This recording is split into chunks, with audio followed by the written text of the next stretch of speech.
Oi, galera, estamos aqui para mais uma aula da Palavra de Deus. Nesta segunda-feira, estamos empolgadíssimos, felicíssimos e muito cheíssimos de vontade de transmitir para você o recado de Deus. Estamos nessa segunda-feira e vamos começar hoje estudando Atos capítulo 20. Isso mesmo, senhoras e senhores, já estamos aí meio que caminhando para o fim do livro dos Atos dos Apóstolos, e eu quero que você envie essa aula para a galera participar. Manda aí rapidinho, lembrando a você que nós temos aula hoje, amanhã, terça, 19 horas e quartas, 19 horas também, mas às quartas-feiras as aulas são somente para membros exclusivos do canal. Então, se você ainda não é membro do meu YouTube, torne-se depressa. Vamos correndo então para a Bíblia Sagrada? Vamos lá para Atos capítulo 20, diz assim a Bíblia. Você lembra que teve um tumulto muito grande, né, em Éfeso, com Paulo, onde ele quase foi preso. Aí os discípulos tiraram Paulo de lá à noite, e aí o verso 20 começa ainda falando disso. Olha como é que diz. Capítulo 20, verso 1. Cessado o tumulto, Paulo mandou chamar os discípulos, e depois de encorajá-los, despediu-se e partiu para a Macedônia. Ou seja, Paulo chamou os discípulos de Éfeso, encorajou. É muito interessante isso. Paulo sempre tinha uma palavra de encorajamento, mesmo quando ele era o que mais sofria. E aí ele foi para a Macedônia. Viajou por aquela região, encorajando os irmãos, com muitas palavras. E por fim chegou à Grécia, onde ficou 3 meses.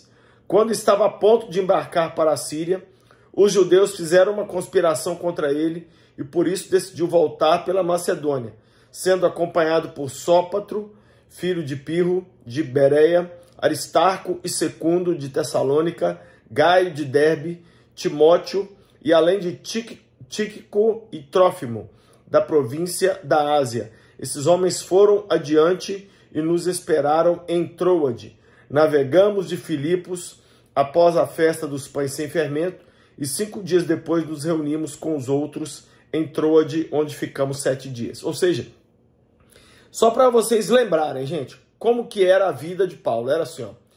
Ele chegava numa região, ele ia direto para a sinagoga, falava de Jesus, porque ele supunha que quem estava na sinagoga já era gente mais aberta ao evangelho. Depois, ele pegava esse povo que cria, começava uma igreja, colocava ali um líder. Aí Paulo viajava, geralmente quando ele fundava a igreja, dava uma perseguição contra ele, né? Mas aí ele fortalecia os irmãos na fé para eles continuarem firmes, e ele ia para outra cidade, para outro lugar, fazia a mesma coisa. Só que quando ele chegava nessa outra cidade, ele mandava carta para essa cidade anterior, fortalecendo essas pessoas. Por isso que nós temos 13 livros, o Novo Testamento tem 27, podemos dizer aí que 50% do Novo Testamento foi escrito pelo apóstolo Paulo, porque esse era o modus operandi dele: chegar num lugar, ganhar as pessoas, fundar a igreja, encorajar os irmãos, colocar ali um líder e ir para outro lugar e de lá ficar pastoreando mediante cartas.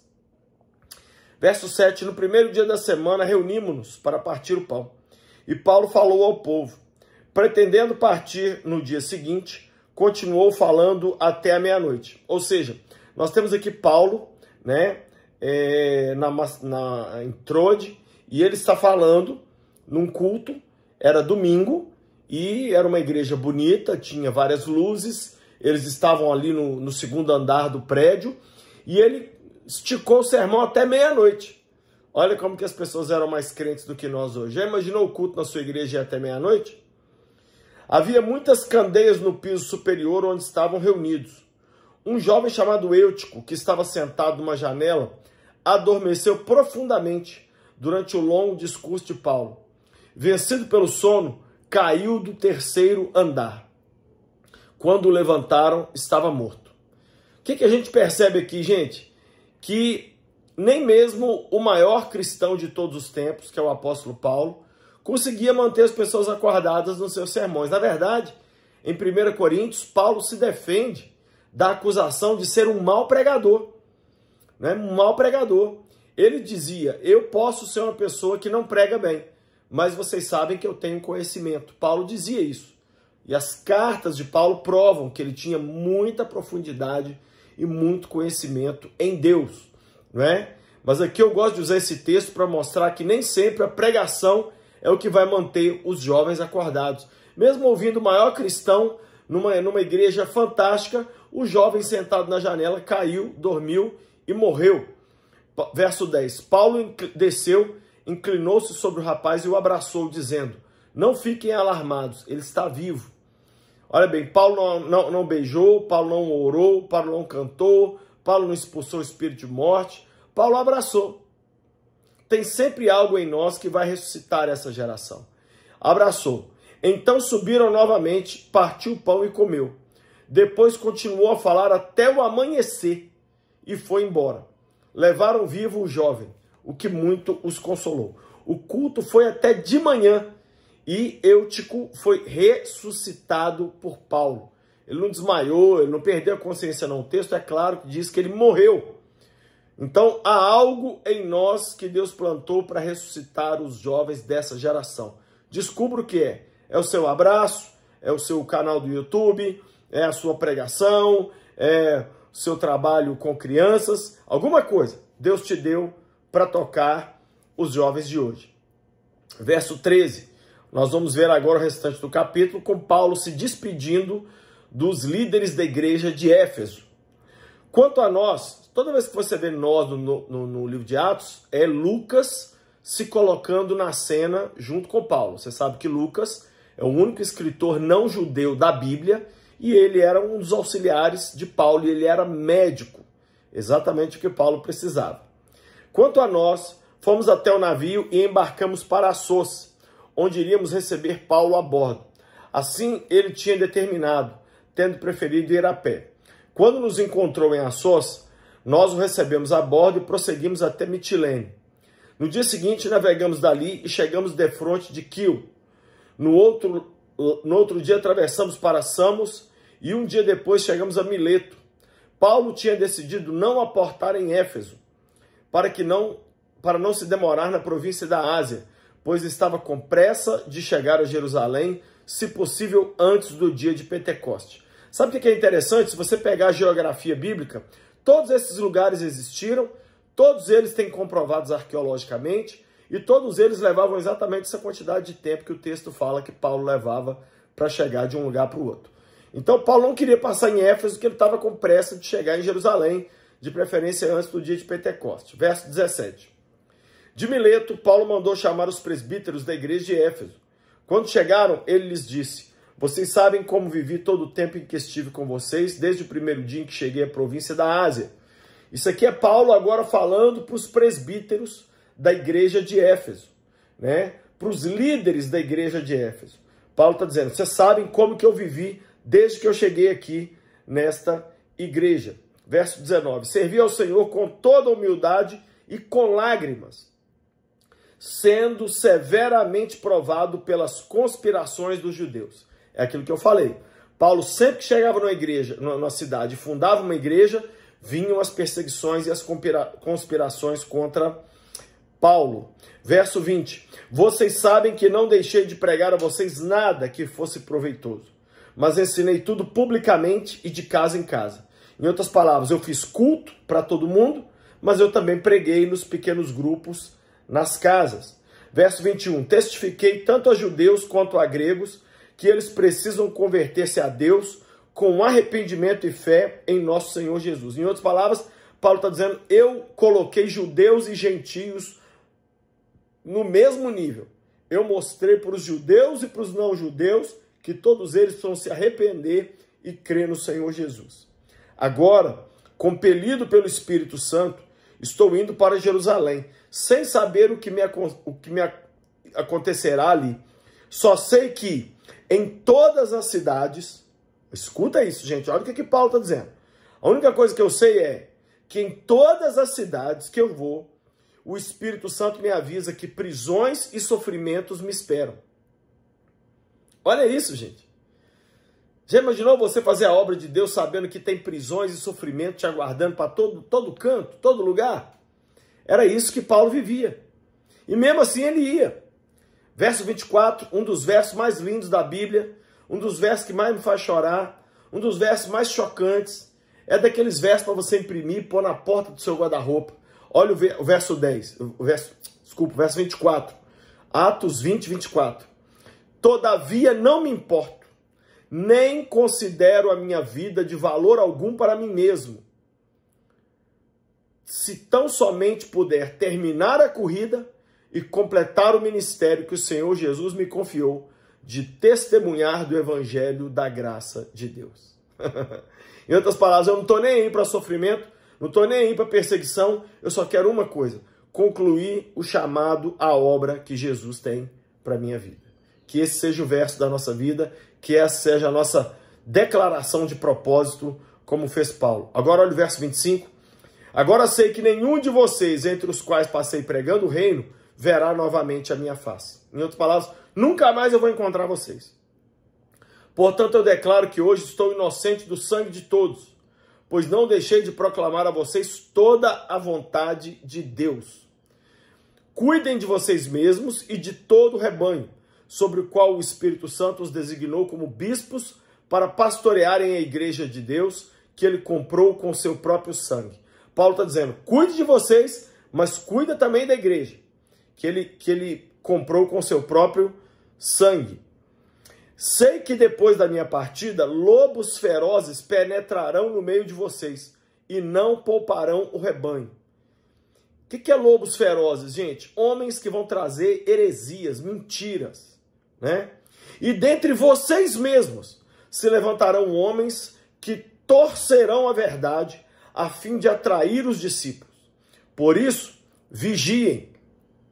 Lembrem-se que durante 3 anos jamais cessei de advertir cada um de vocês disso, noite e dia e com lágrimas. É interessante isso, gente. Paulo coloca lágrimas o tempo inteiro.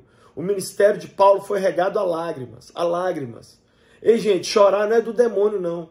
Chorar muitas vezes é a semente que Deus está usando para plantar, para crescer algo extraordinário. Paulo está dizendo, eu fiquei 3 anos aqui pregando e advertindo vocês, exatamente para vocês caminharem agora com as próprias pernas. Verso 32. Agora eu os entrego a Deus e a palavra da sua graça, que pode edificá-los e dar-los herança entre todos os que são santificados. Não cobicei a prata, nem o ouro, nem as roupas de ninguém. Olha que lindo isso. Paulo está dizendo, eu não quis os bens de vocês. Vocês mesmos sabem que essas minhas mãos supriram minhas necessidades e a dos meus companheiros. Como que sim, essas minhas mãos? Nós vimos no capítulo 18 de Atos que Paulo tinha uma profissão. Qual era? Fabricante de tendas. Então Paulo está dizendo, os 3 anos que eu vivi em Éfeso, eu não abusei de ninguém, eu não peguei dinheiro de ninguém, eu trabalhei para me sustentar. Vocês sabem que eu supri as minhas necessidades e a dos meus companheiros. Em tudo que fiz, mostrei a vocês que mediante trabalho árduo devemos ajudar os fracos, lembrando as palavras do próprio Senhor Jesus que disse, há maior felicidade em dar do que em receber. E Paulo encerra o discurso dele para os presbíteros de Éfeso com essa frase, que não está em Mateus, nem Marcos, nem Lucas, nem em João.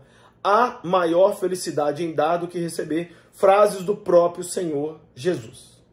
Ele encerra. Aí olha o que acontece quando Paulo encerra o discurso dele para os líderes da igreja de Éfeso. Tendo dito isto, ajoelhou-se com todos eles e orou. Todos choravam muito e, abraçando-o, o beijavam. O que mais os entristeceu foi a declaração de que nunca mais veriam a sua face. Então o acompanharam até o navio. Gente, eu quero deixar para vocês aqui, nesse capítulo, o verso 24. Que a gente coloque como objetivo da nossa vida cumprir todo o chamado que Deus tem para nós. Que isso seja o nosso objetivo número 1. Que a gente possa colocar esse alvo número 1 nas nossas vidas. Assim como Paulo, o Espírito Santo me avisa que eu vou ser preso, que eu vou ser perseguido, que eu vou ser chicoteado, mas eu não me importo. Não tenho minha vida por preciosa. A única coisa que eu quero é concluir a carreira que eu recebi, o ministério do Senhor Jesus.